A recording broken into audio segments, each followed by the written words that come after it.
வணக்கம் சார். எத்தனை வருஷமா நீங்க இங்க வேலை செய்றீங்க? நான் 1.5 வருஷமா வேலை செய்கிறேங்க சார். இந்த இடம் 5 வருஷமா இருக்குது. இது 5வது வருஷம். வள்ளல் இல்லம் ஆதம்பாக்கம், இன்னர் ரிங் சாலை, வேளச்சேரி டு மீனம்பாக்கம் அதில் இருக்குதுங்க. என்னென்ன நேரத்தில் என்னென்ன உணவுகள் போடுவாங்க? இங்கே முதல்ல ஸ்டார்ட் பண்ணுறது காலையில் 7 மணிக்கு முதல்ல மூலிகை காஃபின்னு வைப்போம். அது ஆவாரம்பூ, முசுமுசுக்கை, கரிசலாங்கண்ணி, அரிசி திப்பிலி, தூதுவளை, மிளகு, ஜீரகம், தனியா, வெல்லம் அதை போட்டு அதை காய்ச்சி வைப்போங்க. அது நாங்கள் எங்களோட ஓன் ப்ராடக்ட். அதை நாங்கள் வச்சு அங்கே தான் ஃபஸ்ட்டு ஸ்டார்ட் ஆகும். 8:30 மணிக்கு டிஃபன் வைப்போம். பொங்கல், சாம்பார், கிச்சடி, தேங்காய் சட்னி, அப்புறம் தக்காளி சாதம், பிரிஞ்சி, அந்த மாதிரி காரக்குழம்பு சாதம், அந்த மாதிரி எப்படி மக்களுக்கு ஏற்ற மாதிரி வைப்போம். அது ஒரு 180 160 பேர் சாப்பிடுவாங்க.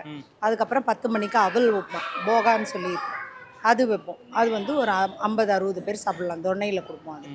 அதை சாப்பிட்டதுக்கப்புறம் 1 மணிக்கு சாப்பாடு, 1:15 கரெக்டாக ஜோதி காட்டும் போது. ஜோதி காட்டிட்டு 1:15க்கு ஒரு 400 பேர் சாப்பிட்ற அளவுக்கு ஒரு 60 கிலோ அரிசி போட்டு சாதம், சாம்பார், ரசம், பொரியல், இல்லாட்டி அப்பளம், இல்லாட்டி வடை, ஏதாவது ஒன்று ஆப்ஷனல். அதே மாதிரி ஏதாவது ஒரு ஸ்வீட்.